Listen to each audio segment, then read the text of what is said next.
Olá, sou o Tiago e este vídeo é o vídeo de apresentação do artigo produzido no trabalho de conclusão de curso de licenciatura em matemática da Universidade Virtual do Estado de São Paulo, a Univesp, feito pelos alunos Claudene Andrade, Davi Silva, Diego Gonçalves, Fábio Silva, Lucas Santos, Tiago Barroso, Vanessa Baravelli e Zoraide Silva, neste ano de 2024.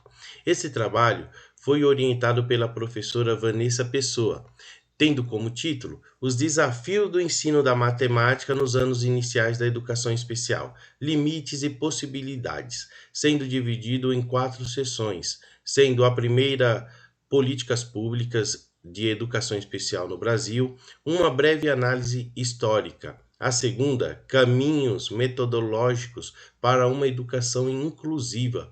A terceira, educação inclusiva e matemática, perspectiva no processo de ensino-aprendizagem. E a quarta, inclusão na prática, desafios do professor no ensino regular com alunos com deficiência. Esse estudo tem como objetivo analisar a prática do ensino de matemática para estudantes com algum tipo de deficiência ou hipótese diagnóstica, através da análise de literatura especializadas baseada na prática pedagógica da escola pública, em especial nos anos iniciais, com o intuito de compreender como a escola pública está lidando com o ensino de matemática para o estudante com algum tipo de deficiência ou hipótese diagnóstica.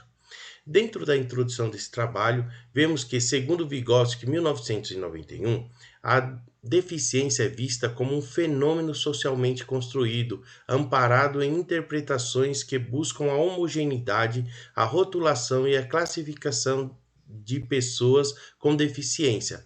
O estudante, independente do grau de comprometimento, não está impossibilitado de aprender, ou seja, o estudante com deficiência não é alguém menos desenvolvido que seus pares. Olá, sou a Zoraide e falarei da primeira seção desse artigo com a finalidade de compreender os marcos históricos, avanços e retrocessos das políticas públicas da educação especial no Brasil.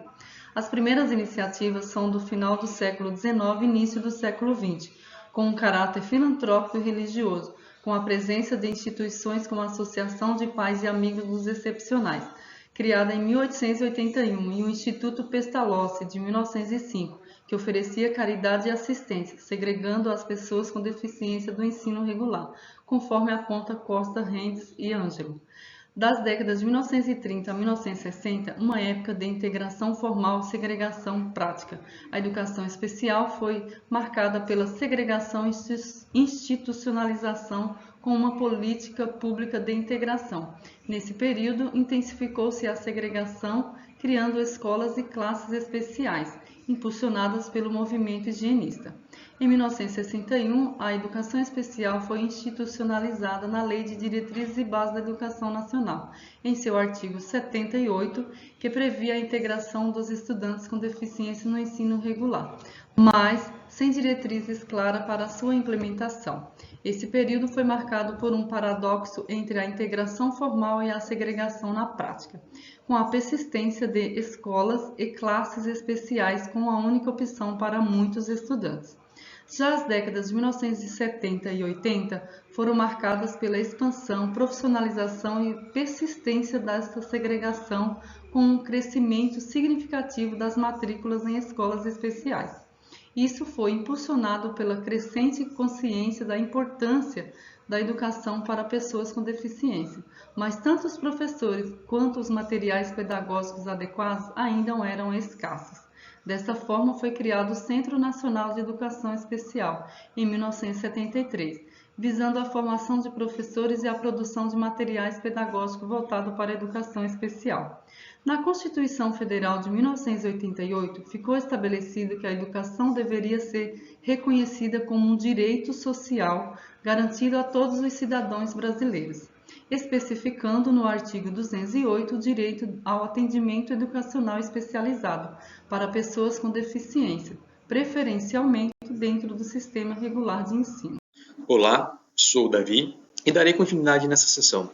Na década de 1990 a 2000, a educação brasileira vivenciou uma mudança de paradigma rumo à educação inclusiva. Essa transformação foi impulsionada por diversos fatores. Primeiramente, os movimentos internacionais que defendem a educação inclusiva, como a Conferência Mundial sobre a Educação para Todos, na Tailândia, em 1990, e a Conferência Mundial sobre as Necessidades Educacionais Especiais, na Espanha, em 1964. A legislação nacional também refletiu essas mudanças, com a promulgação do Estatuto da Criança e Adolescência, o ECA, em 1990, e a Lei de Diretrizes e Bases da Educação Nacional, a LDB, de 1996, que ambas consagraram o princípio da inclusão escolar. Em 2001, o Brasil ratificou a Convenção Interamericana para a Eliminação de todas as formas de discriminação contra as pessoas com deficiência, comprometendo-se a promover a igualdade, né, e a dignidade entre as pessoas com deficiência, com o objetivo de combater a discriminação em todas as suas formas, através de políticas públicas e medidas concretas dos países signatários. Em 2008, instituiu-se a Política Nacional da Educação Especial na Perspectiva da Educação Inclusiva, o PNE, destacando a educação inclusiva como um processo contínuo. Em 2011, o Plano Nacional dos Direitos da Pessoa com Deficiência, Viver Sem Limite, estabeleceu no artigo 3 a garantia do sistema inclusivo como uma das suas diretrizes fundamentais em consonância com a Convenção sobre o Direito das Pessoas com Deficiência, que defende a equiparação de oportunidades. A Lei Brasileira de Inclusão das Pessoas com Deficiência, a LBI, promulgada em 2015, e a nova Política Nacional de Educação Especial, o PNE, de 2020, reforçam a trajetória histórica da educação especial no Brasil em compromisso crescente com a inclusão e a qualidade do ensino para todos os estudantes. Tá, meu nome é Claudine, eu vou falar sobre caminhos metodológicos para a educação inclusiva, que é um modelo de educacional que acolhe todos os estudantes com alguma necessidade de atendimento especializado.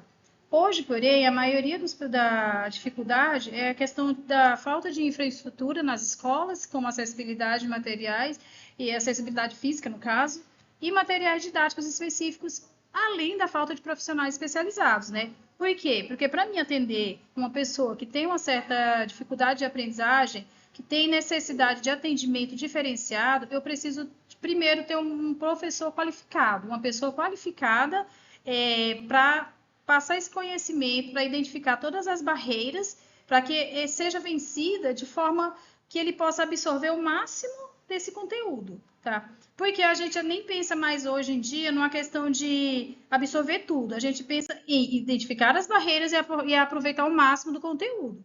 Hoje, temos a educação básica, ela deve ser 100% inclusiva, mas quando eu falo inclusiva, eu não devo colocar o meu aluno e achar que ele precisa de um atendimento diferenciado na sala de aula. Isso já seria uma exclusão, tá? Eu devo colocar técnicas e metodologias que se adequam a cada casa, porém que eu use com todos os estudantes da sala, para que ali ele se sinta incluído junto com a sala.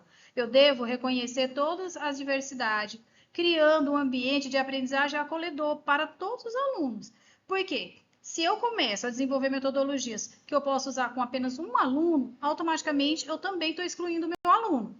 Quando se fala no ensino da matemática, em particular, vem várias dificuldades. Por quê? Porque a matemática, em geral, ela já tem uma dificuldade, mesmo naqueles alunos que não têm nenhuma deficiência. Então, para o aluno que tem necessidade de atendimento especializado, a matemática é mais um tabu ainda. Por quê? Porque as barreiras, as metodologias, elas ainda estão bem carentes. Apesar que uma fase de muito desenvolvimento, uma fase de muita dedicação, onde as pessoas realmente estão buscando conhecer para ajudar esses alunos, para ver o pleno desenvolvimento deles, ou o máximo desenvolvimento. Então, hoje, o bom mesmo é onde a gente possa proporcionar uma boa condição para que esse aluno ele possa se sentir acolhido naquela sala, onde eu posso usar todas as minhas metodologias com todos os alunos, e não só apenas com um, tá? Para que realmente aquele aluno ele se sinta acolhido naquela sala e ele some isso nessa coisa de aprender mais, de somar, de querer estar ali, tá? Olá! Eu sou o Fábio e iniciarei a sessão nomeada Educação Inclusiva e Matemática, Perspectivas no Processo de Ensino-Aprendizagem. Quando falamos em inclusão, falamos de diversidade, mas no caso do nosso tema temos uma compatibilidade. Todas as crianças, inclusive as crianças com deficiência, têm medo ou dificuldade com a disciplina matemática. Alguns fatores que contribuem para esse medo e a dificuldade são apontados no artigo da professora Bessa, que diz que as causas podem vir pelo professor, com o uso de metodologias e práticas inadequadas, pode vir pelo estudante através do desinteresse pela disciplina e também pela família, que não apresenta suporte ou auxílio a essas crianças. As leis garantem o acesso delas, das crianças à educação, mas professores e escolas demonstram não estarem preparadas para recebê-las, seja por falta de formação adequada dos professores, ausência de capacitação para atuar com essas crianças, a identificação correta da deficiência, necessidade ou qualquer outra carência que esses estudantes possam ter, e também até pela dificuldade à acessibilidade, seja dos recursos físicos ou materiais que essas crianças precisam, além de problemas do cotidiano dos professores, como, por exemplo, o número excessivo de estudantes na sala de aula. O pesquisador e escritor Sasaki, ele cita que cabe a nós, a sociedade, ou seja, a escola, a família, os professores, ao governo, romper, eliminar quaisquer barreiras para que essas crianças, de fato, possam ter acesso à educação. Olá, eu sou a Vanessa e vou dar continuidade à Educação Inclusiva e Matemática, Perspectivas de Ensino e Aprendizagem. Bom, segundo nossos estudos, os autores Viana e Mairinck, a partir da segunda década de 2000, o diálogo entre a matemática e a educação especial no Brasil, ele gerou uma transformação na forma de se fazer, de se entender e de se pensar as questões da educação especial, Essa área agora ela encontra amparo legal sobre a guarda da educação inclusiva. Ainda assim, os autores ressaltam que o professor ele não precisa ser um especialista em educação especial, porém ele precisa especializar-se na área de conhecimento dele, de forma que ele atue na adaptação de práticas no seu dia a dia com a diversidade humana. Já o autor Grandin, um autor autista com altas habilidades, ele defende em seus estudos o uso de estímulos visuais para gerar pensamento visual, fazendo com que essas autistas eles consigam raciocinar através de imagem e de sistemas visuais. Em contrapartida, apresentam mais dificuldades em estímulos auditivos. Já os autores Teixeira, Paiva e Moreira, eles já têm uma abordagem informativa inovadora para o ensino da matemática para os estudantes surdos e com demais deficiências, Quais são as metodologias que combinam? Seriam mais contação de história, manipulação de materiais concretos e jogos, visando promover essa aprendizagem matemática, formação intelectual e desenvolvimento social dos alunos. Primeiramente, sendo usada essa contação de histórias e depois, depois dessa etapa inicial, de curiosidade, de contação de história, a manipulação, sim, dos jogos lúdicos, consolidando, assim, os conceitos de matemática aprendidos. Essa abordagem informativa, ela é uma forma mais atrativa, mais prazerosa, deixa os alunos mais atentos, mais concentrados e mais participativos, gerando, assim, mais conhecimento para o aluno, mais relação ensino-aprendizagem. De acordo com esses trabalhos estudados na literatura, eles mostram que é possível, sim, a adaptação desses materiais e proporcionar uma aprendizagem significativa e inclusiva.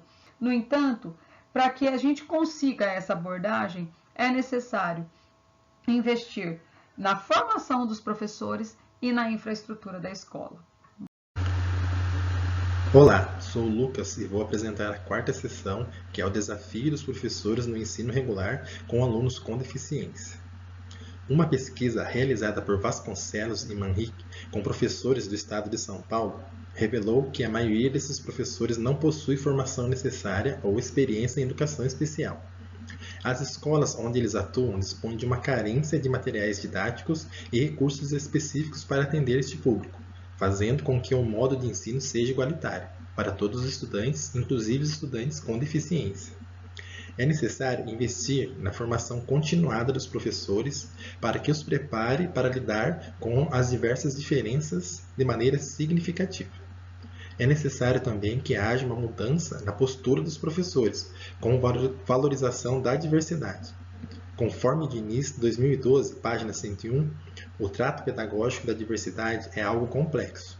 Ele exige de nós o reconhecimento da diferença e, ao mesmo tempo, o estabelecimento de padrões de respeito, de ética e a garantia dos direitos sociais. Avançar na construção de práticas educativas que contemplem o uno e o múltiplo significa romper com a ideia de homogeneidade e de uniformização, que ainda impera no campo educacional. Então, é necessário que o professor transcenda esses paradigmas e abrace uma nova perspectiva em relação aos estudantes com deficiência, se livrando de preconceitos e estereótipos, reconhecendo a individualidade de cada estudante. A inclusão deve ser a base da prática pedagógica. Os estudantes com deficiência devem participar ativamente de todas as atividades em sala de aula, promovendo a quebra de barreiras. Um ponto a se abordar é que a formação continuada não deve ser restrita aos professores especializados em educação especial, e sim a todos os docentes que devem estar preparados para promover a inclusão. Olá, sou o Diego e vou apresentar as considerações finais. O objetivo deste trabalho foi explorar a importância da educação inclusiva e a necessidade de preparar os professores para lidar com a diversidade dos alunos, especialmente com aqueles com deficiência, destacando o papel crucial da formação contínua dos educadores neste processo. A problemática trabalhada envolveu os desafios enfrentados pela educação inclusiva, incluindo a falta de recursos, a ausência de preparo dos professores e a necessidade de promover uma mudança de paradigma em relação à inclusão dos estudantes com deficiência. Ao longo dos tópicos foram discutidas diversas questões relacionadas à educação inclusiva. Em primeiro lugar, ofereceu-se uma visão abrangente da trajetória histórica da educação especial no Brasil, destacando-se marcos legislativos e as mudanças de paradigma ao longo do tempo. A análise percorreu as iniciativas filantrópicas e religiosas do final do século XIX até os recentes avanços na legislação, refletindo a complexidade e a evolução das políticas públicas relacionadas à inclusão educacional. Além disso, discutiram-se os desafios enfrentados pela educação, como falta de recursos e infraestruturas adequadas nas escolas, bem como a necessidade de uma melhor formação dos professores para lidar com a diversidade dos alunos em sala de aula. Foi destacado também a importância dos professores continuar com os cursos de identificação de barreiras e de desenvolvimento de metodologias adequadas para atender às necessidades específicas de cada estudante. Ainda se identificou as dificuldades no ensino e aprendizagem da matemática, tanto pelos alunos quanto pelos professores. Foram apresentadas diversas abordagens para o ensino de matemática a estudantes com deficiência. Por fim, nós abordamos a necessidade de investimento na formação contínua dos professores em educação especial e nessa promoção da acessibilidade física, tecnológica e pedagógica nas escolas. Nossa referência bibliográfica segue para vocês também: Almeida, Araújo, Bessa, Brasil, Costa Enders, Diniz, Fleira, Gonçalves, Gotti, Gandhi, Plestes, Sasaki, Teixeira, Vasconcelos, Viana e Vygotsky.